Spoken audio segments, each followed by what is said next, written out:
तीर्थराज प्रयागराज में महाकुंभ का दिव्य और भव्य आयोजन किया गया है। देश भर के जो चारों पीठ के परम पूज्य शंकराचार्य जी महाराज हैं वो यहाँ पर आए हुए हैं और लाइव टाइम के साथ सीधे जुड़ रहे हैं गोवर्धन पीठ पुरी के पीठाधीश्वर परम पूज्य निशिलानंद सरस्वती जी महाराज। महाराज जी, सबसे पहले लाइव टाइम आपको सादर प्रणाम करता है। कहिए, पूछना क्या है? महाराज जी, महाकुंभ की महिमा का जरा अपने वर्णन करेंगे। समुद्र मंथन से जो अमृत प्रकट हुआ था, कलश में स्थापित हुआ, उस कलश के प्रतिष्ठित होने पर महाकुंभ का आयोजन किया गया। यहाँ प्रयाग का विशेष महत्व यह है कि गंगा यमुना दोनों का संगम है, अंतः सलिला सरस्वती भी सन्निहित है और जंगम तीर्थ के रूप में देश विदेश के संत महात्मा विद्वान भी आते हैं। इस प्रकार स्थावर जंगम दोनों दृष्टियों से यहाँ का बहुत महत्व होता है। माघ मकर गति रव जब होई, तीर्थपति आप सब कोई। ये जो प्रयागराज हैं तीर्थों के पति माने जाते हैं। आधिदैविक धरातल पर इनका बहुत महत्व है, तीर्थों के पति माने।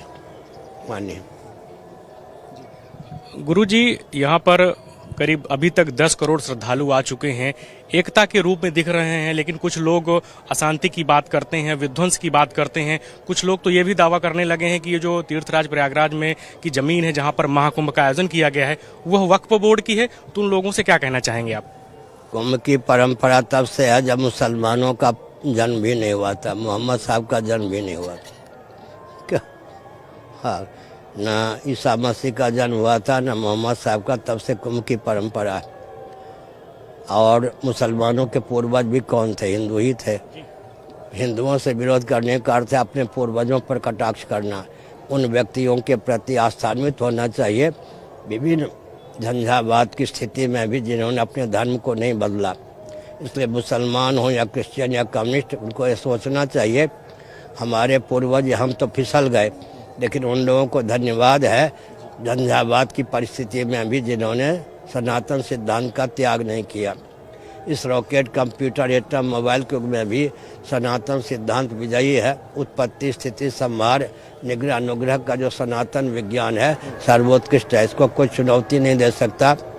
लाखों वर्षों तक विज्ञान और वैज्ञानिकों को भी मार्गदर्शन देने की क्षमता सनातन सिद्धांत में सन्निहित है।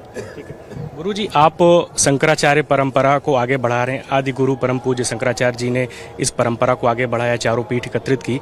कुछ लोग हैं जो धर्म संसद का आयोजन कर रहे हैं, सनातन बोर्ड की मांग कर रहे हैं। कुछ ऐसे भी लोग हैं जो तीर्थराज प्रयागराज में आए हैं और खुद को शंकराचार्य कहते हैं। तो उन लोगों को क्या कहेंगे आप? ऐसा है कि नकली वासुदेव भी थे, असली होते हैं, नकली का मार्ग प्रशस्त होता ही है। लेकिन इसरो में एक वैज्ञानिक हैं गीता सुब्रमण्यम, उन्होंने मुझसे कहा कि महाराज मैं वैज्ञानिक हूँ, लेकिन प्राइमरी कक्षा के बच्चों के बीच में जाने से बहुत घबराती हूँ। मोबाइल मार का बच्चे ऐसा प्रश्न कर देते हैं, मेरा पढ़ना लिखना सब व्यर्थ हो जाता है। भले ही कोई शंकराचार्य बन के घूमे, लेकिन इस समय असली शंकराचार्यों के लिए भी चुनौती है। दर्शन, विज्ञान, व्यवहार में सामंजस्य साध कर देश काल परिस्थिति का ज्ञान रख करके सबके हित में वचन का विनियोग उपयोग करें। ऐसी क्षमता सब में नहीं होती। शंकराचार्य बनने से क्या होगा? नकली मजनू अलग होते हैं, दूध पीने वाले। अवसर आने पर कोई सपाही संत, कोई बसपाही संत, कोई भाजपाई संत, जो पहले कांग्रेसी संत थे बाद में भाजपाई संत हो गए, जनसंघी हो गए। तो ऐसे दल बदलुओं के समान अपने करवट बदलने वालों का कोई महत्व नहीं होता। दूसरी बात है कि जब प्रधानमंत्री, राष्ट्रपति, मुख्यमंत्री नकली नहीं है तो शंकराचार्य क्यों नकली? इसका मतलब है प्रधानमंत्री, राष्ट्रपति, राज्यपाल, मुख्यमंत्रियों की अदूरदर्शिता का परिणाम यह है। अंग्रेजों के शासनकाल में अहमदाबाद के महामंडलेश्वर ने अपने नाम के पहले जगत गुरु शब्द का प्रयोग किया। अंग्रेजों ने प्रतिबंध लगा दिया, चार पीठ के जो मान्य शंकराचार्य हैं उनके अतिरिक्त अपने नाम के पहले कोई जगत गुरु नहीं लिख सकते। अब तो शंकराचार्यों की भरमार है। शासन तंत्र की अदूरदर्शिता है। हम एक संकेत करते हैं, कोई भारत का प्रधानमंत्री नहीं है, न भूतपूर्व न वर्तमान, और प्रधानमंत्री बन के घूमे, या तो उसको अराजक माना जाएगा या विक्षिप्त माना जाएगा, तीसरा तो नहीं माना जा सकता। तो फिर शंकराचार्य जो बन के घूम रहे हैं, अगर वो सचमुच में बीमार हैं, रुग्ण हैं, तो उनकी चिकित्सा होनी चाहिए। अराजक हैं तो उनको ऐसा दंड मिलना चाहिए, भविष्य में कोई नकल न कर सके। गुरुजी, मेरा शुरुआती सवाल भी ये था कि कुछ लोग जो कथावाचक हैं वो धर्म संसद और सनातन बोर्ड की मांग कर रहे हैं, तो उस पर आप मांग क्या? चार जब प्रामाणिक शंकराचार्य हैं, उनकी वाणी पर लोभ भय कोरी भावुकता विवेक का सन्निवेश न होना चाहिए। 1/4 विश्व, या पहले मान लें 1/4 भारत में जितने मठ मंदिर हैं उनके निर्देश में चलना चाहिए था। चलता होता इस प्रकार की दुर्दशा ही नहीं होती। फिर यह है कि हमारे जो मठ मंदिर हैं शिक्षा रक्षा अर्थ और सेवा के केंद्र हैं, उनका शोषण नहीं होना चाहिए। जो समृद्ध मठ हैं या मंदिर हैं, उनसे जो आमदनी अतिरिक्त होती है, उस अतिरिक्त आमदनी का उपयोग जो मठ या मंदिर धन के अभाव में ठीक से नहीं चल रहे वहाँ करना चाहिए। महंत मंडलेश्वर या पुजारी को शोषक नहीं होना चाहिए। अच्छा, धर्मनिरपेक्ष सेकुलर शासन तंत्र को अधिकार नहीं है कि धार्मिक क्षेत्र में हस्तक्षेप कर सके। जैसे ज्योतिषी लोग शंकराचार्य कुंभ के मुहूर्त का तय करते हैं, मुहूर्त तय करते हैं, शासन तंत्र सहयोगी की भूमिका प्रस्तुत करता है, न कि स्वामित्व का। ऐसे ही धार्मिक आध्यात्मिक क्षेत्र में अन्य जितने तंत्र हैं उनको सहयोगी की भूमिका प्रस्तुत करनी चाहिए, स्वामित्व की भूमिका प्रस्तुत नहीं करनी चाहिए। हो गया। गुरुजी, आखिरी सवाल हमारा कि अयोध्या मथुरा काशी को लेकर आप लोगों ने लंबी लड़ाई लड़ी, हिंदू जनमानस को जागरूक करने का काम किया। अयोध्या में आज से ठीक एक दिन पहले 1 वर्ष पूरा हो गया जब रामलला की प्राण प्रतिष्ठा हुई थी, और मथुरा और काशी में की लड़ाई अभी बाकी है। संभल का एक नया विवाद आ गया, तो उसको लेकर आपके क्या विचार हैं? दूसरा, सरसंघ चालक मोहन भागवत ये कहते हैं कि हर मस्जिद में हमें मंदिर नहीं खोजना चाहिए। तो जो हिंदू सनातन संस्कृति को मजबूत करने की बात हो रही है, तो कहीं वो लड़ाई कमजोर तो नहीं पड़ती? ऐसा है कि आरएसएस के कार्यकर्ताओं ने ही मोहन भागवत जी को जवाब दे दिया। पहली घटना है जब आरएसएस के संचालक को उनके अधीन माने जाने वाले स्वयंसेवकों ने मुंह तोड़ उत्तर दिया। मैंने बहुत पहले कहा था मोहन भागवत के शरीर में हिंदुओं का चिन्ह नहीं ढूंढना चाहिए। क्या मोहन भागवत के शरीर में हिंदुओं का चिन्ह नहीं ढूंढना चाहिए। आगे असल में मेरे पास साल में एक बार आते हैं मोहन भागवत भी। मूल बात यह है कि गुरु गोविंद ग्रंथ से ये लोग विमुख हैं। साल भर इनको बोलना है, अच्छा बोल दे यही धन्यवाद के पात्र हुए, कुछ न कुछ निकल जाना स्वाभाविक क्षम्य है। क्या गुरु गोविंद ग्रंथ से लोग सुदूर हैं, साल भर इनको बोलना है, अच्छा निकल जाए तो समझना चाहिए पूर्वजों की देन है। उठपटांग बोल दे तो समझना चाहिए स्वाभाविक है। तो क्योंकि गुरु गोविंद ग्रंथ से एक वाक्य भी ठीक से बोलना बहुत कठिन है। तो गुरु गोविंद ग्रंथ तीनों से ये दूर है।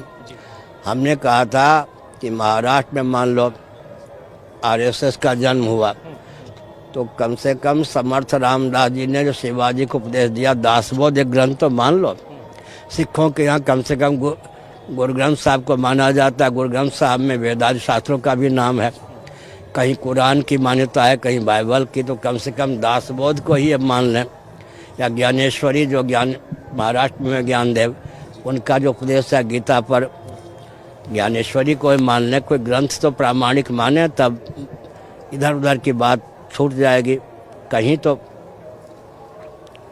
आस्था होनी चाहिए, ग्रंथ का बल तो होना चाहिए ना। आरएसएस को न गुरु का बल है, न गोविंद का, न ग्रंथ का बल। गुरुजी, ये तीर्थराज प्रयाग ऋषि मुनियों की धरती है, महाकुंभ का आयोजन हो रहा है यहाँ पर, तप पर चर्चा नहीं हो रही। मैं अभी सुन रहा था आप प्रवचन दे रहे थे, लगातार आप जब से आए हुए हैं यहाँ पर प्रवचन दे रहे हैं, लेकिन जो मूल काम है कि सनातन संस्कृति को मजबूत करने का विमर्श की बात, उस पर कुछ चर्चा नहीं हो पा रही। और यहाँ पर तमाम तरह के जो बाबा हैं, IIT बाबा है, मोनालिसा है, एक हर्षा रिछारिया है, उस पर चर्चा ज़्यादा हो रही है। ऐसा है कि परंपरा से वेदांत शास्त्रों का अध्ययन सबको नहीं होता है, और दूसरी बात है कि अध्ययन कदाचित हो भी तो लोभ भय कोरी भावुकता विवेक से दूर वाणी प्राप्त करना बहुत कठिन है, टिकना बहुत कठिन है। मैंने जब हिंदू राष्ट्र की बात कही थी तो मेरा नाम 8 जगह हिट लिस्ट में था। मैं डर गया होता तो। अब तो पूरे विश्व में 204 देश हैं, 54-55 देशों में हिंदू रहते हैं। जहाँ हिंदू नहीं है वहाँ भी होता है कि हाँ एक तो हिंदू राष्ट्र होना चाहिए भारतवर्ष। तो सबका अध्ययन भी पूर्ण नहीं होता है। दूसरी बात, अध्ययन हो भी तो फिर लोभ भय कोरी भावुकता अविवेक से दूर रहकर बोल पाना बहुत कठिन है देश काल परिस्थिति को लेकर। अगर एक दो व्यक्ति भी बोलते हैं तो उनका प्रभाव पड़ता ही है। गुरुजी, हिंदू राष्ट्र पर आपकी क्या सोच है? सुसंस्कृत, सुशिक्षित, सुरक्षित, संपन्न, सेवापरायण, स्वस्थ, सभ्यताप्रद व्यक्ति और समाज की संरचना। 3 वर्ष पहले जब मैं जिस कमरे में रहता हूँ पुरी में बाहर आया, वहाँ पर दीवार से संलग्न भगवती दुर्गा का चित्रपट है। वहाँ आते ही मुँह खुल गया अपने आप, हिंदू राष्ट्र निकला। तब से हिंदू राष्ट्र की बात हम कह रहे हैं।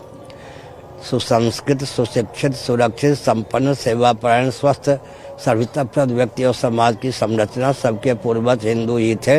हिंदुओं का सिद्धांत दर्शन, विज्ञान, व्यवहार तीनों दृष्टियों से उत्कृष्ट है। हिंदुत्व संकीर्णता का द्योतक नहीं है।